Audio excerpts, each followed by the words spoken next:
No início da psicanálise, Sigmund Freud escrevia algumas cartas, alguns manuscritos para um amigo que se chamava Fliss. Muitos entendem que aquelas cartas e aqueles manuscritos de Freud a Fliss são, em realidade, o ponto de partida da psicanálise. São, talvez, o lugar onde se funda a psicanálise. Aí encontramos os pilares fundamentais da psicanálise, nas cartas e nos manuscritos de Freud a Fliss.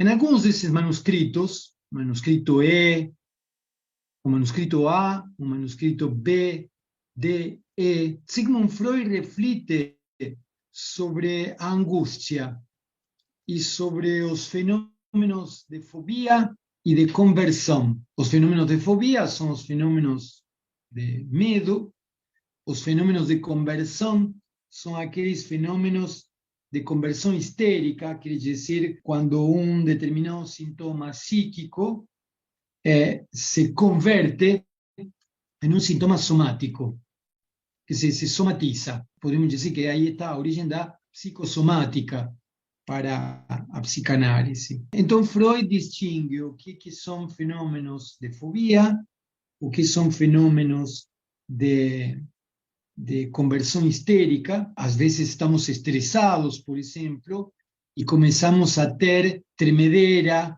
rigidez muscular, tortícolis, dor de cabeça, enxaqueca, etc., dor de estômago, diarreia. Em meio disso, Freud começa a refletir sobre a angústia e tenta diferenciar o que são sintomas de angústia, o que é angústia, com o que é o sintoma de conversão histérica. Porque, às vezes, a fenomenologia do sintoma poderia ser parecida. E ele se esforça em distinguir o que são os fenômenos que correspondem a uma conversão histérica e o que são os fenômenos que correspondem a uma angústia. Quando ele vai descrever fenomenologicamente o que é angústia, ele vai entender que a angústia é produzida pela ameaça de castração. A criança, diante da ameaça de castração, recua e se angustia. E o fenômeno da angústia aparece como uma forma de rigidez muscular, enxaqueca, dor de cabeça, diarreia, dor de estômago, coceira, etc. Então, nós podemos ver que, às vezes, esses mesmos sintomas podem aparecer na conversão histérica. O importante é que Freud avança na tentativa de mostrar que a angústia é a angústia de castração.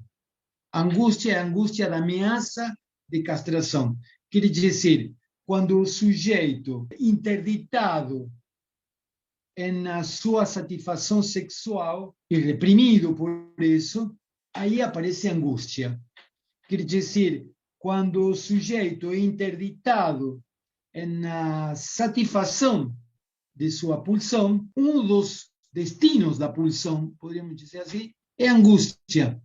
Freud mais tarde vai escrever um texto que chama A Pulsão e seus Destinos, ou A Pulsão e suas Vicissitudes, ou Instinto e suas Vicissitudes, de acordo com seja a tradução. E nesse livro diz Freud que tem quatro, diante da repressão, a pulsão tem quatro destinos. A pulsão se converte en o contrário, quer dizer, um impulso de amor se transforma em um impulso de ódio, quer dizer, em vez de eu manifestar meu amor por uma pessoa, começo a manifestar ódio por essa pessoa. O retorno da pulsão, quer dizer, em vez de a pulsão se escoar e descargar no objeto em questão, o que faz é voltar para o próprio corpo, e aí nós temos, por exemplo, o autoerotismo. A pulsão recalca e aparece na forma de um sintoma. Quer dizer,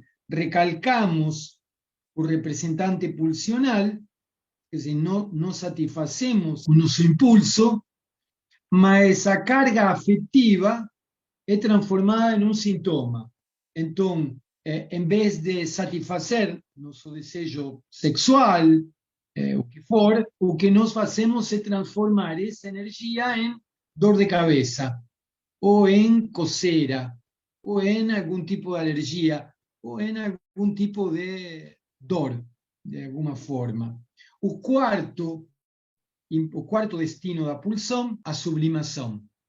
Quer dizer, quando eu não consigo fazer aquilo que minha pulsão, digamos, me direciona, o que eu faço é tentar fazer outra coisa. Por exemplo, diante da impossibilidade de fazer uma pulsão sexual, o que eu faço é escrever poemas de amor para aquela pessoa.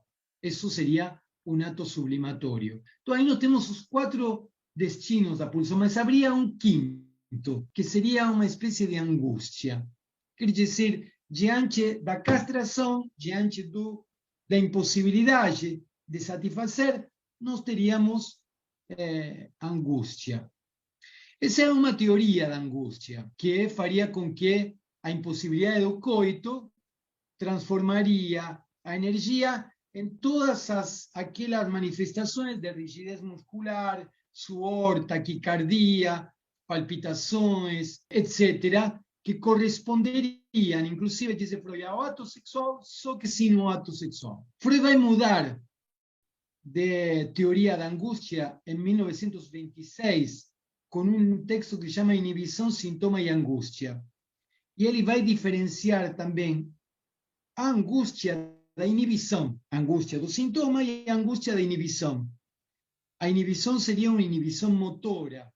Muitas vezes nós temos sintomas que, diante de uma interdição, o que nós fazemos é ficar paralisados. Essa paralisação é entendida como uma inibição, não necessariamente como uma angústia. A angústia não seria propriamente a consequência de uma castração, senão Freud vai pensar o contrário agora. Freud vai pensar que é a angústia que produz a castração, e não a castração que produz a angústia. Ele vai entender que o aparelho psíquico, tentando descarregar e produzir satisfação, pode também entender, a partir de um mandato superegoico, que a satisfação de uma determinada pulsão implicaria em um desprazer. E esse é um elemento interessante. Em um prazer. Nem toda satisfação de descarga sexual implica em um prazer. Podem existir casos, a partir de mandatos sociais, a partir de regras normativas, a partir da normativização da sociedade, onde a satisfação de um impulso sexual pode ser desprazeroso para o sujeito. E é aí que o sujeito entra na angústia, disse Freud. Ele inconscientemente descobre que, diante disso, ele pode ter um desprazer. Então aí aparece a angústia. E quando aparece a angústia, aparece a castração. Esse é um modelo, podemos dizer, um segundo modelo de angústia. Há um outro modo de angústia que, alguns anos antes, Kierkegaard tinha pensado em seu livro O Conceito de Angústia. Kierkegaard entende que a angústia surge a partir do pecado. De alguma forma, quando nós reconhecemos a lei enquanto lei, é que surge o desejo. E diante da possibilidade de transgredir a lei para alcançar o desejo, nós entramos em angústia. A angústia, então, seria um estado no qual o sujeito se encontra quando, de alguma forma, a lei o coloca de cara ao objeto de desejo, às possibilidades de ele vir a realizar o desejo. Então, ele disse que essa angústia pode ser vivida de um modo bastante sofrido, né?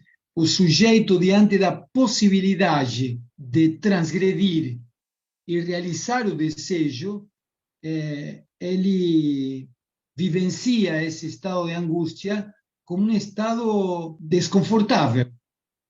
E é por isso que Kierkegaard diz que nós temos que ter treino, nós temos que nos treinar na arte da angústia, nós temos que atravessar a angústia. É preciso atravessar a angústia e dar de cara, poderíamos dizer assim, diante da possibilidade infinita, disse ele, e aí nós temos uma palavra que pode ser de difícil compreensão, mas podemos dizer, nós estamos diante da possibilidade aberta de poder fazer aquilo que não está determinado previamente. Kierkegaard, então, elabora um conceito de fé em relação com essa angústia. E ele disse que para poder atravessar esse mal-estar da angústia, é preciso ter fé.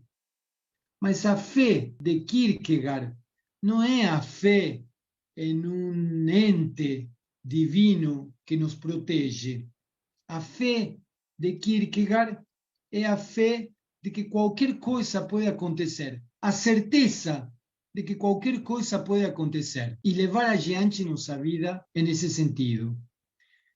Quando Lacan, nos anos 60, retoma a ideia, a noção de angústia em psicanálise, ele não só vai trabalhar os textos da primeira teoria freudiana, da segunda teoria freudiana, sino que ele também vai trabalhar a noção de angústia em Heidegger e em Kierkegaard. De alguma forma, a ideia de angústia de Lacan vai ser herdeira de aquela noção kierkegaardiana de angústia. Nos angustiamos diante de aquilo que acena como objeto de desejo. Esse é o ponto da angústia lacaniana, podríamos dizer, né?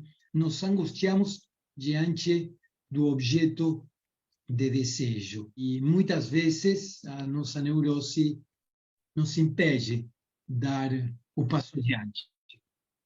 Gostou desse vídeo? Então aproveite, porque tem muita coisa boa te esperando aqui. Inscreva-se!